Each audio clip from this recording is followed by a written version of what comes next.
तो हम लोग यहाँ पे सबसे पहले आगे बढ़ने से पहले एंगल ऑफ एलिवेशन पे आप लोगों ने क्वेश्चन काफ़ी ज़्यादा कर लिया है, लेकिन क्योंकि एग्जामिनेशन में क्या होता है कि एंगल ऑफ डिप्रेशन बेसिस पे या दोनों का मिक्स्ड बेसिस पे भी क्वेश्चन दिया जाता है। तो हम लोग सबसे पहले अभी यहाँ पे ये समझ लेते हैं कि एंगल ऑफ डिप्रेशन क्या होता है। तो एंगल ऑफ डिप्रेशन ये जो टर्म है, पहले हम इसको क्लियरली बहुत साफ साफ तरीके से पूरी तरह से एकदम क्लैरिटी के साथ एंगल ऑफ डिप्रेशन को समझिएगा। तो अब इसमें देखिए क्या है।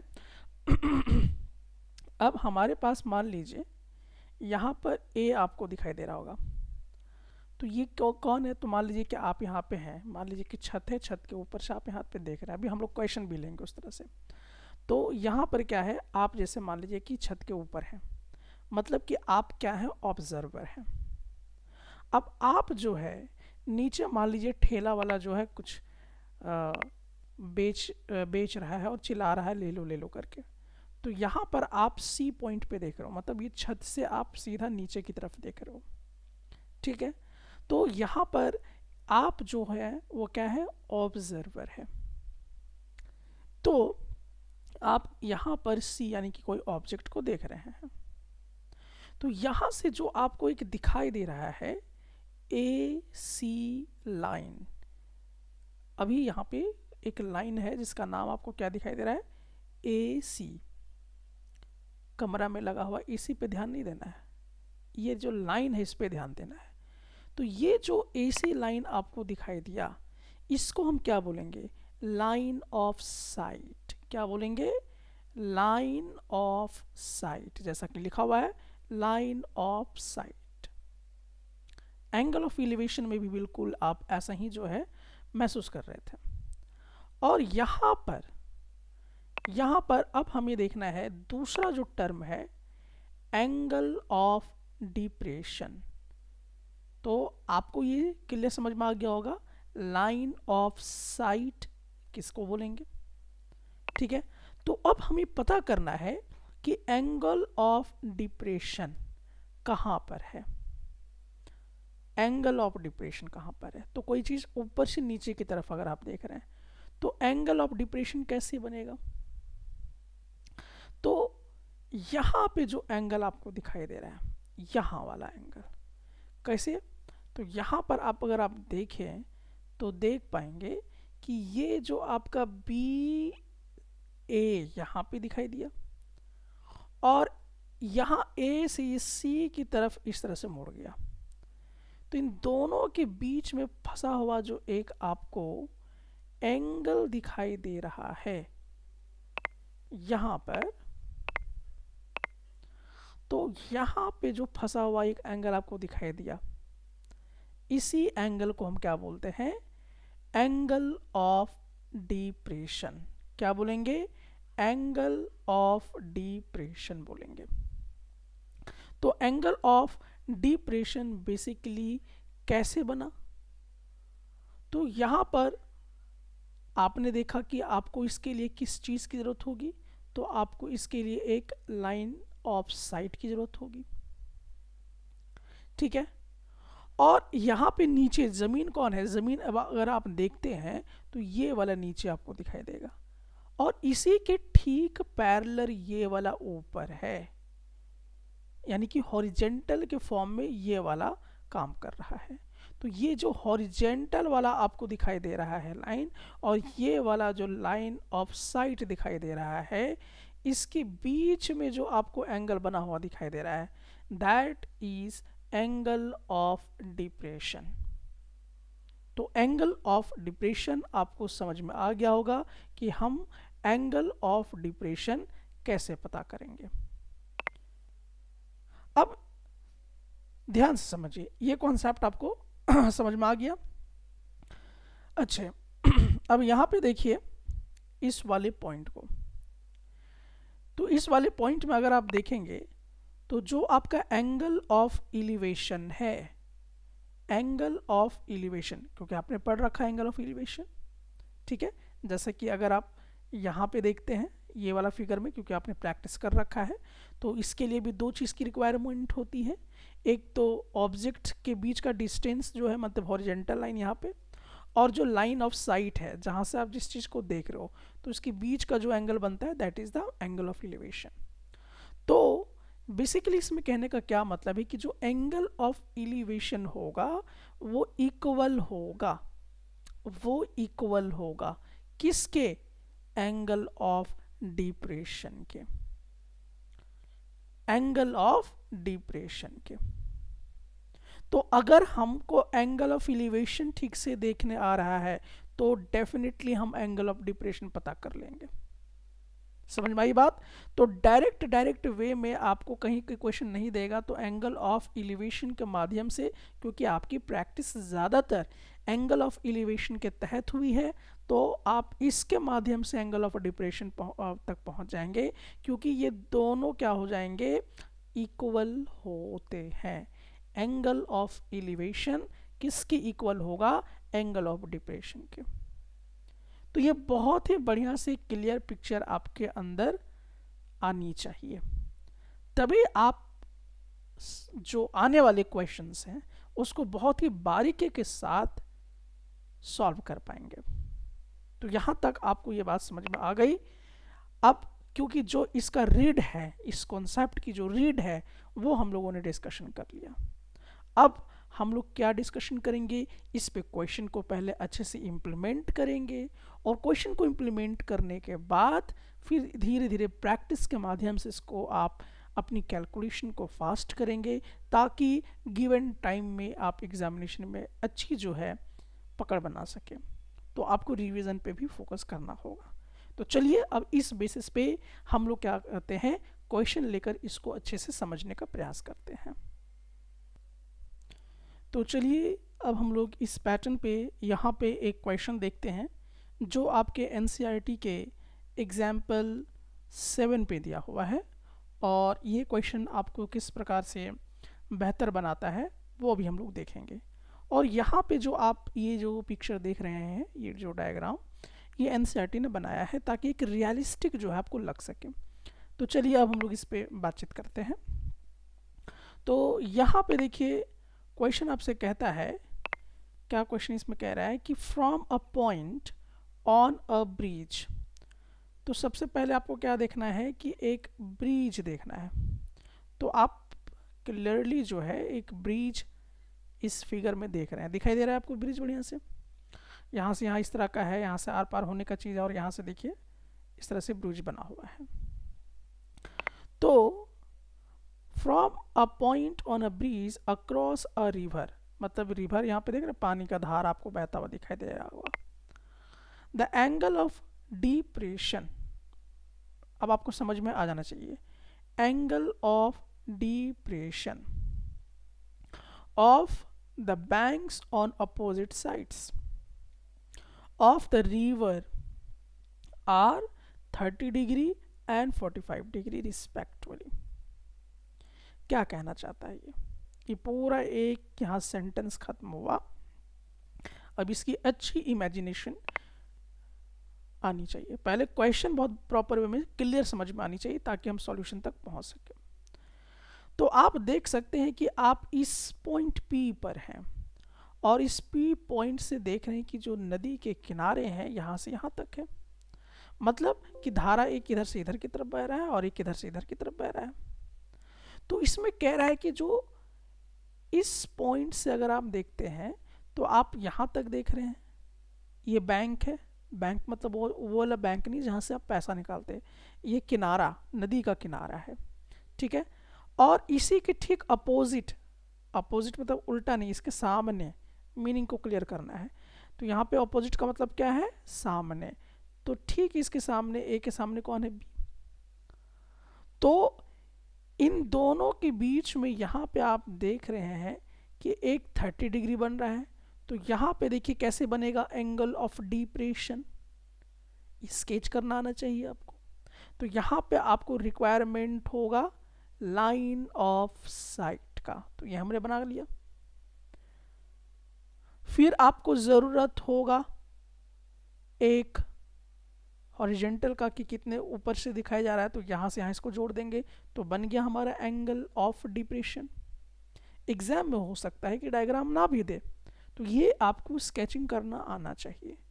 अब इधर 45 डिग्री बोला है, एंगल ऑफ डिप्रेशन क्या है 45 डिग्री, तो कैसे बनेगा, मुझे चाहिए सबसे पहले लाइन ऑफ साइट, ये हमने बना दिया यहाँ से यहाँ, और इसका ऊपर ऐसा बना दिया जो इस हॉरिजेंटल के पैरेलल है। तो यहाँ पर आपको क्या मिलेगा, एंगल 45 डिग्री। तो ये बातें जो है आपको अब समझ में आ गई होगी। अब क्या कहना चाहता है, if the bridge is at a height of 30 metre, क्या कहना चाह रहा है कि जो ब्रिज है वो कितनी ऊंचाई पर है, कितने हाइट पर है, तो कह रहा है कि यहाँ से यहाँ वो आपका 3 मीटर पर है, यहाँ से यहाँ, इस आप देख रहे हैं क्या लिख भी दिया है, 3 मीटर की ऊंचाई पर है। तो find the width of the river, क्या कहना चाह रहा है, अब इसको क्लियर समझिए। विड्थ ऑफ द रिवर का क्या मतलब हुआ, विड्थ ऑफ रिवर का मतलब हुआ कि ये जो नदी है, नदी की जो चौड़ाई है वो कितनी है, मतलब ये जो ग्रीन वाला हिस्सा पूरा यहाँ से यहाँ तक नदी चौड़ी है, ए से बी पॉइंट तक, तो इसका एक्चुअल जो कैलकुलेशन है वो आपको यहाँ पे करके दिखाना है कि वो कितना है। तो यही आपको बेसिकली जो है ये बनाना है। तो चलिए अब हम लोग क्या करते हैं, इसका एक रीड्रॉ पूरा फिगर मैथमेटिकल वे में हम लोगों ने बना लिया। अब मैंने आपको बहुत पहले ही बोला था कि एंगल ऑफ डिप्रेशन जो है is equal to angle of elevation होगा। तो हमें तो मालूम है, क्या मालूम था, तो यहाँ पे डायग्राम आपको अच्छे से समझ में आ गया होगा, ये लाइन ऑफ साइट है और ये वाला यहाँ पर है, तो ये एंगल ऑफ डिप्रेशन क्रिएट किया।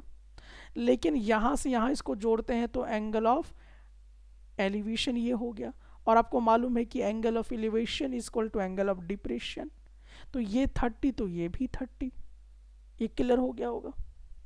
उसके बाद अगर हम देखें तो फिर देखिए यहाँ पर क्योंकि लंबी कितनी चौड़ी है ये पूरा हम यहाँ से यहाँ पता करेंगे। सो बेसिकली अब हम लोग देखते हैं कि लाइन ऑफ साइट की ज़रूरत है इस पॉइंट तक, और इस तरह से हमें एक हॉरिजेंटल लाइन की ज़रूरत है जो एंगल ऑफ डिप्रेशन बना दे।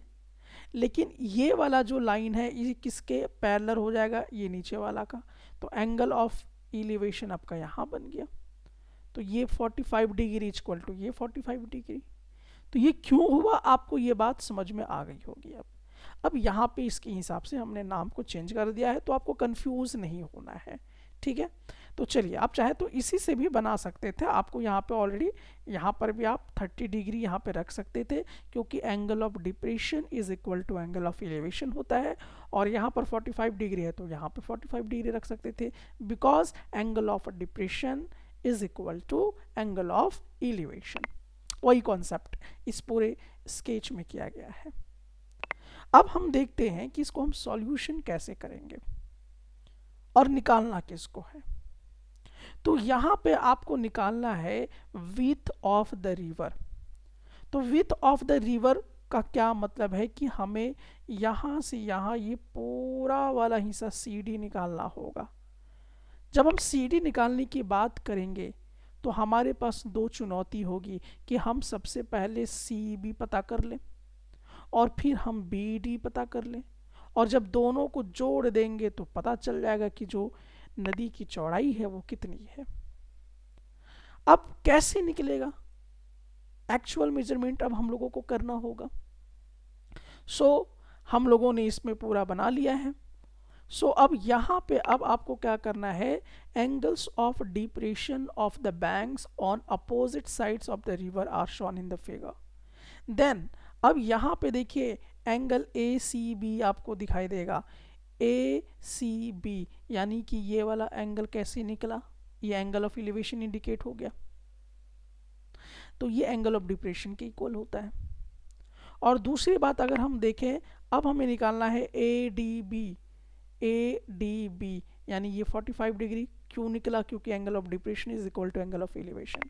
अब आप सोच रहे होंगे कि सर हम यहाँ पर इसको क्यों ला रहे हैं, यहीं से सॉल्व क्यों नहीं कर पा रहे हैं?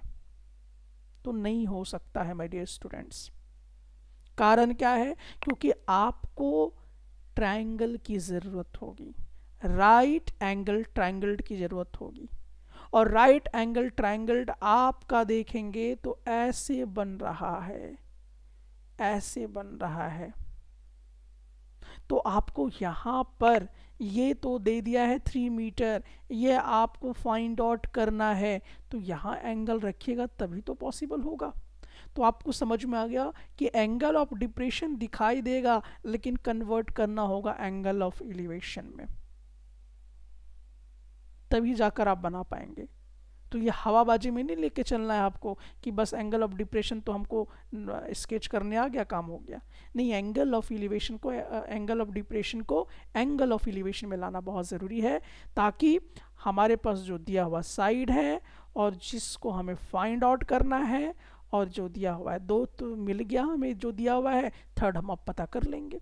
बहुत ही ईजी है। तो अब हम सबसे पहले क्या करेंगे, राइट एंगल ट्रायंगल के अंदर चले जाएंगे और इसका क्या नाम होगा, ट्रायंगल ए बी सी। कौन सा हुआ ट्रायंगल? नोट कीजिए, ए बी सी। बहुत बढ़िया से आप इसको देखिए, एकदम क्लियर विजन के साथ देखिए, बस यही ट्रायंगल आपको दिखाई देना चाहिए। तो जब हम ट्रायंगल ए बी सी को देखते हैं और ये राइट एंगल ट्रायंगल है, कारण है कि यहाँ एंगल बी पर क्या बन रहा है, 90 डिग्री। ये एग्जाम में छोड़िएगा नहीं बताने के लिए, नहीं तो पूरा केस तहस नहस हो जाएगा आपका, क्योंकि इसी से तो आपको परपेंडिकुलर, हाइपोटेनियस और बेस पता करना होगा। तो ये जब हम ट्रायंगल के अंदर आ गए तो आप यहाँ पे देखिए कि हमारे पास क्या दिया हुआ है, ए बी का वैल्यू दिया हुआ है विच इज़ 3 मीटर। हमको निकालना क्या है, ये सी बी साइड पता करना है कि आखिरकार कितना है। तो ये दो साइड को आपस में जोड़ेंगे तो क्या आएगा, ये क्या है, ये परपेंडिकुलर है, और ये क्या है, सी बी क्या है, बेस है। परपेंडिकुलर कैसी हुआ ए बी, क्योंकि ये जो एंगल ऑफ एलिवेशन के सामने है, जो एंगल दिखाई देगा, इस एंगल के सामने जो साइड दिखाई देगा, that is the perpendicular. Basic concept है। तो परपेंडिकुलर बाय बेस है, तो परपेंडिकुलर बाय बेस क्या देता है, tan थीटा देता है। और ऐसी सिचुएशन में थीटा क्या लेने बोला है आपको, 30 डिग्री। तो हमारे पास केस क्या बना, tan 30 डिग्री बन गया। अब tan 30 degree is equal to A B divided by C B है, मतलब कि ये वाला साइड और ये वाला साइड का डिवीजन हो गया। अब यहाँ देखिए कि ये जो tan 30 की वैल्यू होती है, आपको अच्छे से याद हो जानी चाहिए। tan 30 की जो वैल्यू होती है वो 1/√3 होती है। और ए बी का वैल्यू कितना दिया हुआ है, तो ए बी का वैल्यू देख लीजिए, क्योंकि ये हाइट ऑफ द ब्रिज दिया हुआ है 3 मीटर, और आपको फाइंड आउट क्या करना है, सी बी पता करना है।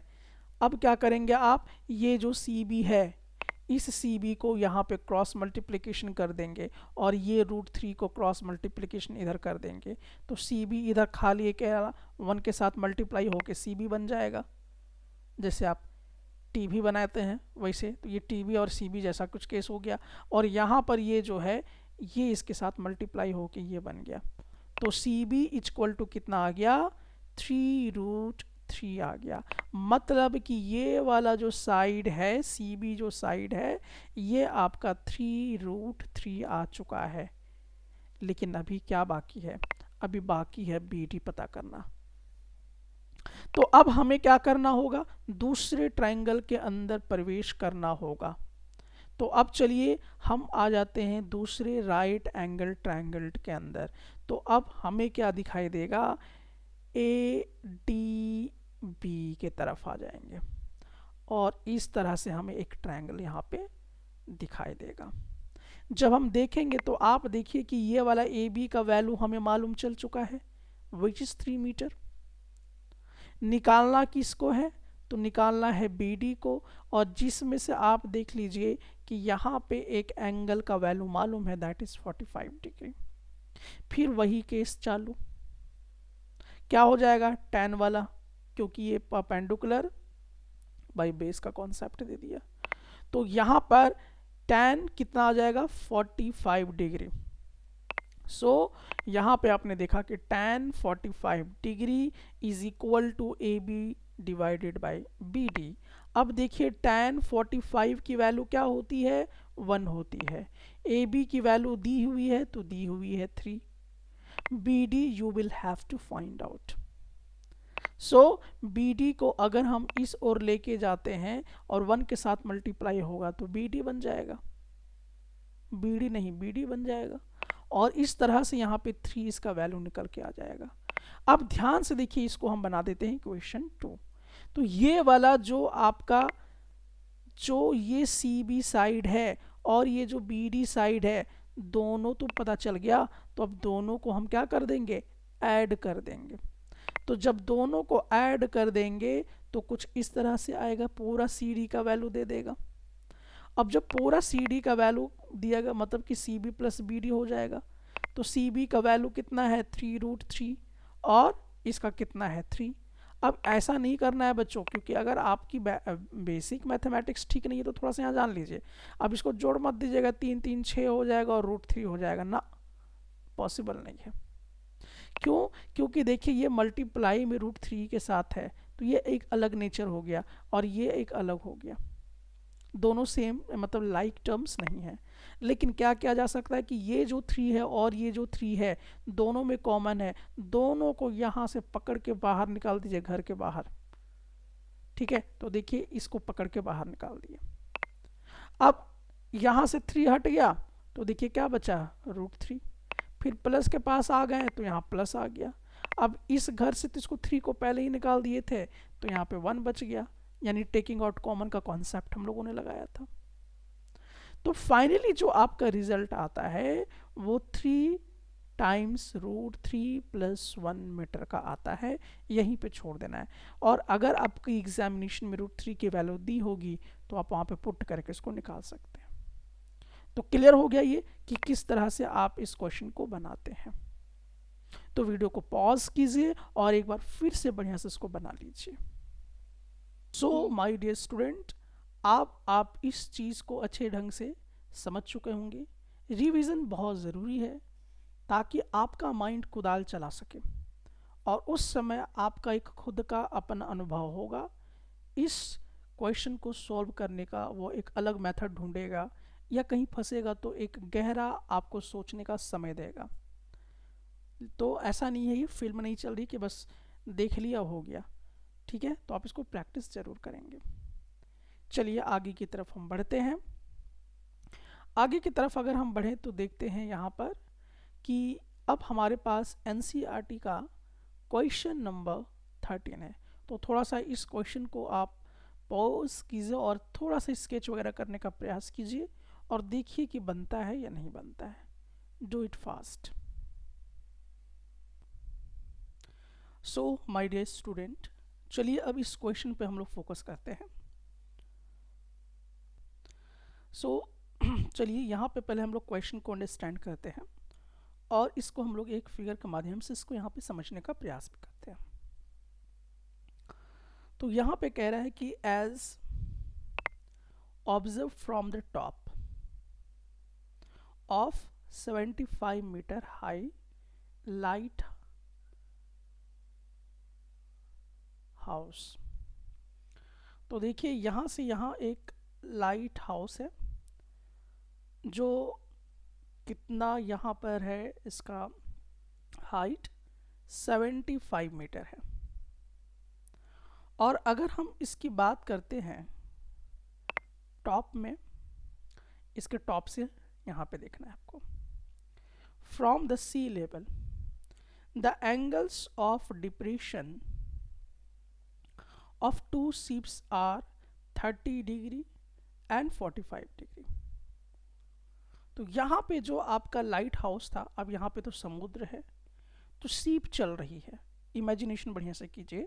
यहाँ पे मान लीजिए सी लेवल है, समुद्र है, पानी बह रहा है, उसके ऊपर जो है शिप जो है, पानी की जो जहाज है, वो इस तरह से तैरते हुए जा रही है। और आप इसको यहाँ पे टॉप में बैठ के देख रहे हैं। तो अभी शीप जो है वो कहाँ पर है? तो एक शीप जो है आप देख रहे हैं कि यहाँ पर है ए पॉइंट पर। तो क्या कह रहा है ये कि angle of depression of two ships, दो शिप्स का एंगल ऑफ डिप्रेशन बन रहा है। तो एंगल ऑफ डिप्रेशन बनेगा तो डेफिनेटली यहाँ से यहाँ अगर हम देखते हैं इस तरह से, तो ये क्या कहलाता है? Line of site. और ये वाला क्या कहलाएगा? समझ में आ गया होगा। तो इन दोनों के बीच में एक एंगल क्रिएट हुआ और वो एंगल क्या होगा? That is the 30 degree. ठीक है। अब धीरे धीरे शिप फिर आगे की तरफ जाते हैं तो दैट इज द 45 डिग्री। मैंने आपको एक चीज कहा था, एंगल ऑफ एलिवेशन के कॉन्सेप्ट से अगर आप चलते हैं तो आपको मालूम था कि अगर आप थोड़ा दूर में खड़ा हैं और यहाँ से स्टॉप को देख रहे हैं तो एंगल कैसा होगा। और आप धीरे धीरे धीरे धीरे देखिए आप कहाँ आ जा रहे हैं? बी पॉइंट पर। और यहाँ से ऊपर की तरफ देख रहे हैं तो आपको सर थोड़ा ज़्यादा ऊपर उठाना होगा, मतलब कि एंगल आपको बढ़ाना होगा। एंगल आपका जो गर्दन का है वो ज़्यादा बढ़ेगा, तो इसके क्लोज जाना होगा आपको। लेकिन ये तो बाद की बात है, इसको तो हम बाद में बनाएंगे। लेकिन ये इमेजिनेशन, अगर एंगल ऑफ एलिवेशन का कॉन्सेप्ट क्लियर है तो भी हम इजीली बना लेंगे। तो अब उस हिसाब से हम लोग क्या करेंगे, ये हो गया लाइन ऑफ साइट और ये हो गया आपका। तो इन दोनों के बीच में एक एंगल बन गया, दैट इज 45 डिग्री। ठीक है। हालांकि अभी मैं फिर से इसको समझाऊंगा, तो अभी मैं बेसिकली ये समझा रहा हूं। If one sheep is exactly behind the other on the same side of the light house. अब ये कह रहा है कि लाइट हाउस के एक ही साइड में है, इस ओर से आपको नहीं ध्यान देना है, इस साइड में नहीं है आपका शीप। दोनों शीप यहाँ है और एक यहाँ पर है, ठीक है, एक ही साइड में। तो अब आपसे क्या पूछ रहा है कि find the distance between the two ships. अब कह रहा है कि एक शिप यहाँ पर है और दूसरा शिप यहाँ है, तो दोनों के बीच का डिस्टेंस कितना है, कितनी दूरी पर दोनों जो है शिप आपका चल रहा है। आगे बढ़ने से पहले मैं एक पहले क्लियर कर लेता हूँ, उसके बाद फिर मैं यहाँ पे एक छोटा सा एक आपको क्लू भी दूंगा। तो यहाँ पे चलिए हम लोग देखते हैं कि जो पॉइंट P है, जो यहाँ पे आपने ऑलरेडी देख लिया है, जो यहाँ पे P है, ये top of the lighthouse है। और लाइट हाउस कितना हाइट पर है? दैट इज द 75 मीटर के हाइट पर है। And A B be the position of two ships. तो एक शिप अभी इस पोजीशन पे है और दूसरा शिप जो है वो इस पोजीशन पर है। तो angle of depression are shown in the figure. तो एंगल ऑफ डिप्रेशन तो आपको बनाना आता ही है। तो एंगल ऑफ डिप्रेशन जब बन जाएगा तो क्या एंगल ऑफ एलिवेशन नहीं बनेगा? बन जाएगा। सो यहाँ पे आपने देखा कि PAC यहाँ से लेकर ये वाला एंगल कैसे बना? 30 degree. Angle of depression is equal to angle of elevation. फिर आप देखेंगे कि जो PBC है ये वाला एंगल ऑफ एलिवेशन है, तो ये वाला का क्या हो गया? यहाँ पे आपने मैथमेटिक्स भी पढ़ा होगा, देखिए ये वाला ऑल्टरनेटिव एंगल जैसा ही दिख गया आपको। और ऐसे भी कॉन्सेप्ट मालूम है आपको कि angle of elevation is equal to angle of depression, तो 45 डिग्री बन गया। सवाल वही है कि हमें एंगल ऑफ डिप्रेशन से एंगल ऑफ एलिवेशन बनाने की रिक्वायरमेंट क्यों पड़ी? तो इसका जवाब बहुत ही सिंपल है, क्योंकि आपको ट्रायंगल ही ढूंढना होगा। इस पूरे चैप्टर का सार जो है राइट एंगल ट्रायंगल आपको हर हालत में ढूंढना होगा, उसके बगैर आप कोई काम नहीं कर सकते हैं। आगे बढ़ने से पहले मैं थोड़ा सा यहाँ पर एक पॉइंट आपको बताना चाहूँगा, क्योंकि वो भी एक रीड है, बेसिक कॉन्सेप्ट है, और अगर बेसिक कॉन्सेप्ट अच्छे होंगे तो आपको दिक्कत नहीं होगा बनाने में।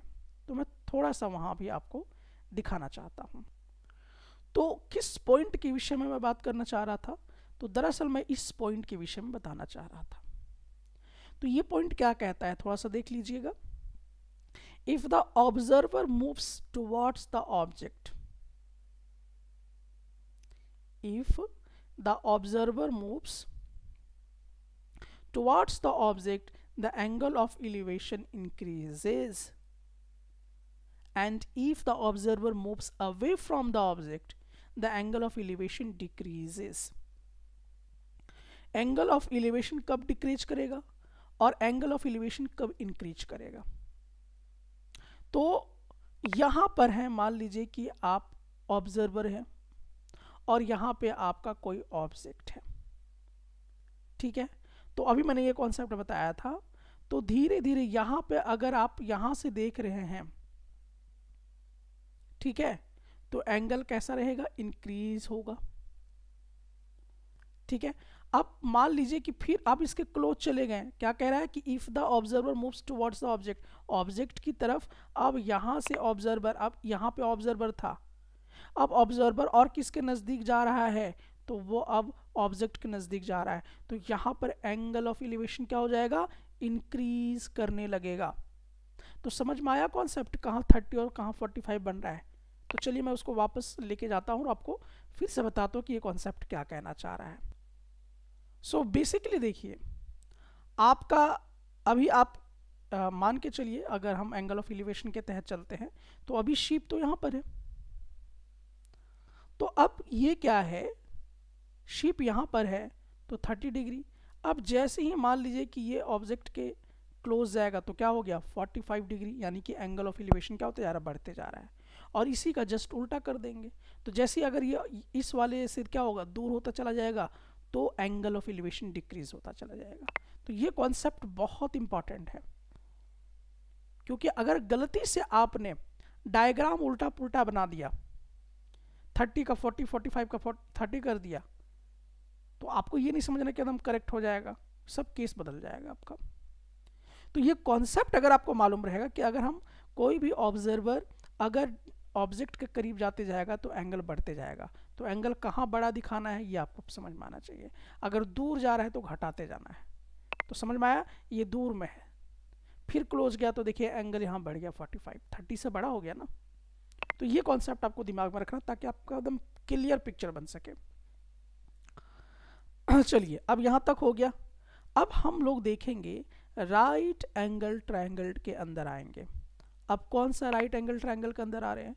PBC के अंदर आएंगे, यानी कि PB और C, यहां मुझे मिल गया राइट एंगल ट्रायंगल। अब ये ट्रायंगल तो हम लोग आ गए, यही ट्रायंगल है आपका, दैट इज PBC। अब देख लीजिए, ये तो दिया हुआ है, ये वाला आपको फाइंड आउट करना होगा, और यहाँ पे 45 डिग्री तो ऑलरेडी पहले से दिया हुआ है। तो हमने रिलेशन बना दिया कि tan 45 is equal to PC divided by BC। अब आपको मालूम है कि tan 45 की वैल्यू क्या होती है? तो 1 होती है। PC की वैल्यू आपको मालूम है कि नहीं है? मालूम तो है, ठीक है। और BC की वैल्यू आपको फाइंड आउट करनी है। तो अब यहां पर हमने क्या किया? ये BC को इस ओर भेज दिया, तो अभी क्या दिखाई दे रहा है? BC इक्वल टू PC, ठीक है। अभी इसको दिमाग में रखना, इसको इक्वेशन हमने 1 बना के रख लिया। अब आगे की तरफ आते हैं। अब हम लोगों को जाना है किसके पास? ट्रायंगल PAC के पास। तो आप क्या आइडेंटिफाई कर पाए? PAC, ये बड़ा सा ट्रायंगल, ठीक है। इस बड़े से ट्रायंगल में आ गए। राइट एंगल कहाँ बन रहा है? यहाँ पे, इसीलिए बड़ा हमको यहाँ पे जाना पड़ा। अब देखिए, अब आपको क्या मालूम है? यहाँ पे फिर tan 30 डिग्री ये आपको दिखाई दे रहा है। नाउ PC, यानी कि ये वाला फिर से PC डिवाइडेड बाय ये पूरा AC, यहाँ से यहाँ तक पूरा AC आपको ले लेना है। ले लिया हमने। tan 30 डिग्री की वैल्यू कितनी होती है? 1/√3 होती है। PC की वैल्यू क्या है? तो अभी एज इट इज हम कॉपी कर दिए। अब AC के बारे अगर हम लोग आते हैं तो AC में AB प्लस BC मिल के बना है, तो हमने जोड़ दिया AB प्लस BC। अब क्या करेंगे, ये वाला जो पूरा ग्रुप दिखाई दे रहा है, ये जो पूरा गैंग है, ये पूरा गैंग AB प्लस BC, इसको अब हम लोग इस ओर शिफ्ट कर देंगे 1 के साथ, ठीक है। और ये वाला जो √3 है ये इसके साथ मल्टीप्लाई हो जाएगा, तो क्या हुआ, √3PC बन गया, और ये वाला पूरा उठ के चला गया इसके साथ, 1 के साथ मल्टीप्लाई होगा तो एज इट इज कॉपी हो जाएगा AB प्लस PC। अब देखिए क्या करना है, अब ये हो जाने के बाद अब हमें क्या निकालना है, AB की वैल्यू निकालना है, यही तो निकालना है। क्यों, क्योंकि ये शिप यहाँ पे था और अब दूसरा शिप यहाँ पर है, तो दोनों के बीच कितना डिस्टेंस है यही तो पता करना है, ये वाला। तो अब हम क्या करेंगे, इस AB को फाइंड आउट करेंगे, तो ये वाला जो PC आपको दिखाई दे रहा है, इस PC को इस ओर लेके आएंगे तो माइनस हो जाएगा, यानी ये हो जाएगा √3PC minus PC is equal to AB हो जाएगा। तो इसी को देखिए यहाँ पर अच्छे से अरेंज करके लिख दिया गया है। अब कैसे निकलेगा ये भी, तो ये भी तो आपको मालूम है कि यहाँ पर PC क्या है, टेकिंग आउट कॉमन, यानी कि √3 माइनस 1 बच जाएगा, इक्वल टू AB, ये आ जाएगा। अब इसी को यहाँ पे देखिए आपने कि सजा के लिख दिया, AB equal to √3 minus 1 PC।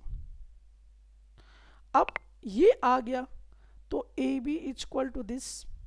अब यहाँ पे देखिए √3 माइनस 1, लेकिन PC की वैल्यू तो ऑलरेडी हमारे पास मालूम है, तो PC की वैल्यू हमने यहाँ पे सब्स्टिट्यूट कर दिया, कितना है 75, तो हमने 75 को यहाँ पे रख दिया। सो 75 मल्टीप्लाई √3 माइनस 1 मीटर, ये आपका एग्जैक्ट डिस्टेंस है दोनों शिप के बीच का, यहाँ और यहाँ, इन दोनों के बीच का डिस्टेंस इतना है, कितना है, ये वाला है। तो बहुत इजी, और ये अगर √3 की वैल्यू एग्जामिनेशन में दी रहेगी तो आप पुट करके वैल्यू निकालना पड़ेगा, लेकिन नहीं देगा क्योंकि इतना काफ़ी ज़्यादा हो जाता है, तो इतना में आपको स्टॉप कर देगा। तो आई थिंक आपको ये क्वेश्चन प्रॉपर वे में समझ में आ गया होगा कि कैसे आपने एंगल ऑफ डिप्रेशन को एंगल ऑफ एलिवेशन में कन्वर्ट करके क्वेश्चन को सॉल्व किया। तो इसमें कोई ऐसी बड़ी बात आपको बिल्कुल महसूस नहीं हुई होगी। तो उम्मीद करता हूँ कि आपके ब्रेन में क्लियर एंड क्रिस्टल तरीके से ये सब बातें व्यवस्थित होकर ऑर्गेनाइज्ड होकर आपके माइंड में बैठ गई होगी। लेकिन इसका ये मतलब नहीं है कि पेन कॉपी रख के बंद करके सो जाना है। एक बार फिर से बिना देखे क्वेश्चन को आपको अटेम्प्ट मारना है। जब आप दोबारा इसको अटेम्प्ट मारेंगे तो आपकी जो क्लैरिटी होगी इस क्वेश्चन के सॉल्यूशन के प्रति और क्वेश्चन की समझ के प्रति, वो बहुत ज़बरदस्त होगी। अभी आपका इसमें स्पीड अगेन अप शायद ना हो क्योंकि अभी आप लर्निंग फेज में हैं, लेकिन जब इसको आप रिवीजन के तौर पे लेंगे तो आपकी इसमें क्लैरिटी बहुत ज़्यादा आएगी और आपका जो स्पीड है वो मेंटेन होगा, अपने आप मेंटेन होगा, क्योंकि जैसी क्लैरिटी होगा ब्रेन में ज़्यादा तो मेंटेन भी होगा स्पीड अपने आप।